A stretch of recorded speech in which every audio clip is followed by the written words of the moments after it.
दोस्तों पीएचडी करना बहुत सारे स्टूडेंट्स का अरमान होता है कि वो पीएचडी कंप्लीट करें और अपने नाम के आगे डॉक्टर लगाएं। डॉक्टर प्रीफिक्स लग जाता है नाम के आगे जब कोई पीएचडी कंप्लीट कर लेता है।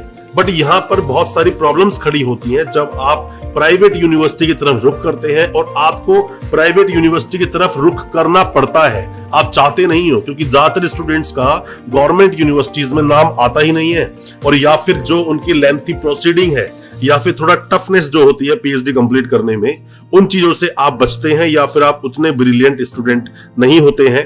इन्हीं चीजों का फायदा उठाती हैं प्राइवेट यूनिवर्सिटीज। मैं आज बहुत कुछ बताऊंगा प्राइवेट यूनिवर्सिटीज के बारे में, और मेरा ये मानना है कि इस वीडियो के बाद में जितने भी तरह के सवाल आपके दिल में हैं कि आपको प्राइवेट यूनिवर्सिटी से पीएचडी करनी चाहिए या नहीं, मेरिट्स और डिमेरिट्स दोनों पर आज हम बात करेंगे अपनी इस वीडियो में।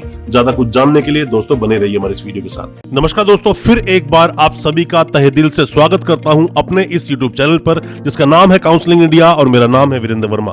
जैसा आप सभी जानते हैं, हम देश विदेश की यूनिवर्सिटीज, कॉलेजेस, उनके कोर्सेज को एक्सप्लोर एंड रिव्यू करते हैं और आपको बताते हैं सब कुछ जो आप जानना चाहते हैं। दोस्तों हमारे पास हालांकि बहुत सारे स्टूडेंट्स के कमेंट आते हैं और पूछते हैं कि सर पीएचडी में एडमिशन लेना है, इस यूनिवर्सिटी में एडमिशन ले या ना ले, ये यूनिवर्सिटी कैसी है, या फिर हम उन्हें कोई अच्छी एक प्राइवेट यूनिवर्सिटी रिकमेंड करें जहां से वो पीएचडी कर सकते हैं।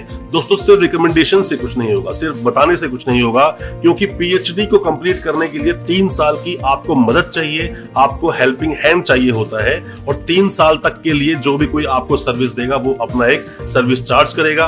तो आपका जो भी कोई कंसल्टेंट जिसके द्वारा आप एडमिशन लेते हैं बेहतर होगा, क्योंकि वो उस यूनिवर्सिटी को बेहतर तरीके से जानता है। सीधा आप चाहें खुद अपने आप कुछ कर ले तो यूनिवर्सिटी शुरू में आपसे बहुत अच्छे से बात करेगी, बहुत अच्छे से एडमिशन भी लेंगे, क्योंकि उनका एडमिशन लेने का प्रोसेस जितना आसान है पीएचडी कंप्लीट करना उतना ही आपके लिए टफ हो जाएगा।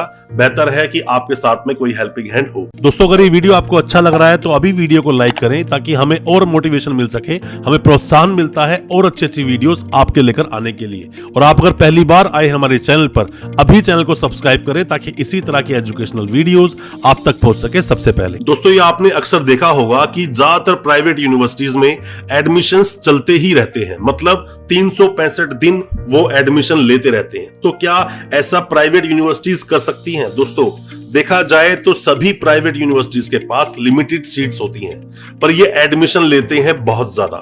आप कुछ इस तरह समझिए कि मान लीजिए किसी भी यूनिवर्सिटी ने 1000 टोटल एडमिशन लिए पीएचडी में जब भी इन्होंने अपना एंट्रेंस कंडक्ट करवाया।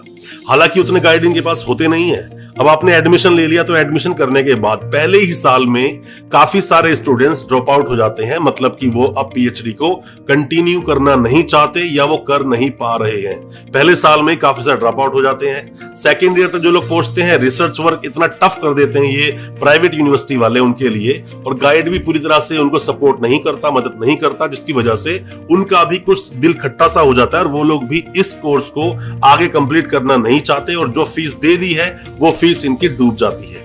और जितने स्टूडेंट्स आगे तक पहुंच पाते हैं अच्छे से रिसर्च करके और आगे तक पहुंचते हैं, तो भी उनको इजीली डिग्री अवार्ड नहीं होती, और अगर अवार्ड का नंबर आ भी गया, कॉन्वोकेशन हो भी गया, तो वहां से पहले तो इन लोगों को मिलती है सिर्फ प्रोविजनल डिग्री। और काफी सारे स्टूडेंट्स सिर्फ प्रोविजनल डिग्री के ऊपर ही अपने आप को डिपेंड रखते हैं, और ये यूनिवर्सिटीज ओरिजिनल डिग्री जो होती है, मेन डिग्री जो होती है, वो इनको अवार्ड टाइम से करती नहीं है। बहुत सारे ऐसे कंसल्टेंट, जिन कंसल्टेंट्स के द्वारा आपने एडमिशन लिया, काफी कंसल्टेंट्स को तो खुद यूनिवर्सिटी कुछ समझती नहीं। एडमिशन तो ले लिया, जब तक जरूरत थी तब तक ठीक था। एडमिशन लेने के बाद में खुद कंसल्टेंट की ही इंसल्ट करना या फिर गलत तरीके से उनकी बेइज्जती करना शुरू कर देते हैं स्टूडेंट के सामने। और स्टूडेंट को क्योंकि कंसल्टेंट सही तरीके से चला रहा होता है, उनको बता रहा होता है कि कब फीस देनी है, कब नहीं, और किस तरह से आप पूरी प्रोसीडिंग को करें।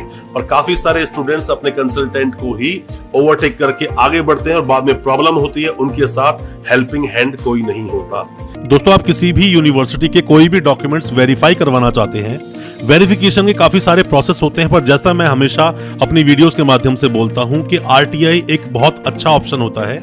गवर्नमेंट प्रोसेस के थ्रू आपके डॉक्यूमेंट्स वेरीफाई हो जाते हैं, फिर भी आप चाहें तो सीधा यूनिवर्सिटी से ही वेरीफाई करवा सकते हैं। यूनिवर्सिटीज अपनी वेबसाइट पर डिटेल डाल के रखती हैं, या फिर आरटीआई लगवाएं, इसमें हम आपकी मदद कर सकते हैं। और अगर कोई भी डॉक्यूमेंट किसी भी यूनिवर्सिटी से आपने लिए हैं, अब फर्दर डॉक्यूमेंट्स आप निकालना चाहते हैं, माइग्रेशन, डिग्री, LOR, ट्रांसक्रिप्ट कुछ भी निकालना चाहते हैं और आप यूनिवर्सिटी से बहुत दूर हैं, आप हेल्पिंग हैंड चाहते हैं, तो हो सकता है इसमें भी हम आपकी कोई मदद कर सकें। कोई भी डॉक्यूमेंट्स जो आपके यूनिवर्सिटी में भी पेंडिंग है, और दोस्तों कोई भी आप मदद चाहते हैं वेस्ट प्रोसेस में या फिर डिग्री को वेरीफाई करवाने के लिए, आप हमसे भी कॉन्टेक्ट कर सकते हैं। आप किसी भी प्राइवेट यूनिवर्सिटी से अपना PhD कर रहे हैं या फिर आप कंसल्टेंट है, परेशानियां आपको आ रही हैं, आप हमसे कांटेक्ट करें। हो सकता है हम आपकी उसमें कोई मदद कर सके, बट सभी स्टूडेंट्स को एक हेल्पिंग हैंड की जरूरत पड़ती है, क्योंकि PhD में बहुत सारी चीजें होती हैं जो टाइम करनी होती हैं, बहुत सारे अपडेट्स होते हैं जो आप तक नहीं पहुंच पाते हैं, और सही तरह से यूनिवर्सिटी के बारे में डिटेल में आपका कंसल्टेंट ही जानता है। तो बेहतर होगा कि आप उससे सब चीजों की इंफॉर्मेशन टाइम टू टाइम लेते रहें।